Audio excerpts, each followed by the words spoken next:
Hello, my name is Andrew McGarrett, and this is How to Survive a Stab Wound. Stabbing often occurs during a volatile incident and the assailants may still be in the vicinity, which could be dangerous for you and the stabbing victim. Avoid making yourself a potential victim by interfering or going near the assailants. Only approach the victim once you have determined it is safe for you to do so. It is critical to call emergency services as soon as possible. If the assailants are still around the scene, call emergency services right away. Once you've called emergency services, lay the person down. Before you do anything else to attend the stab wound, get the person to lie down on the ground. This will make it easier to stabilize the victim, particularly if they start to get dizzy or fall unconscious. You don't want the person to risk aggravating the injury or harming themselves if they fall while fainting. Step 4. Examine the person and the wound. Some questions you want to ask yourself and answer while you're on the scene helping the victim is there more than one stab wound? How large is the blade of the knife? What type of knife is it? Where is the blood coming from? Is it on the front or the back of the body? All these questions will help you understand what type of wound you're working with. Preparing to help the victim. So some things you want are disposable gloves if you can. You want to make sure that the airways are unobstructed. You want to listen for sounds of breathing and watch the person's chest for movement.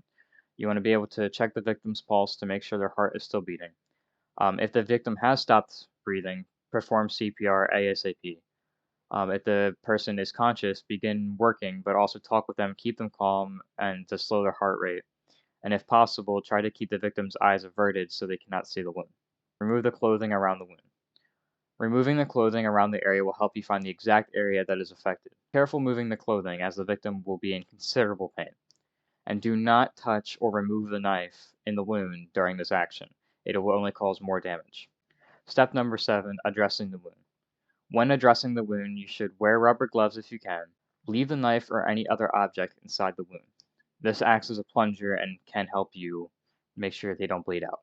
Keep the victim as comfortable as possible and check on the victim's vitals and airways frequently. If the wound can be repositioned above the heart, do so.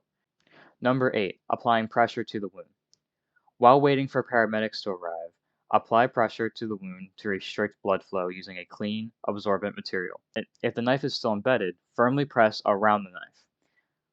If medical supplies are available, bandage around the wound and apply pressure. If the knife is still in the wound, keep the knife in the wound and bandage around the knife and apply pressure. If the bandage fills with blood, rebandage on top of the previous bandage. Removing the bandage will disrupt clot formation and it will restart the bleeding process. This is the end of my presentation. Thank you.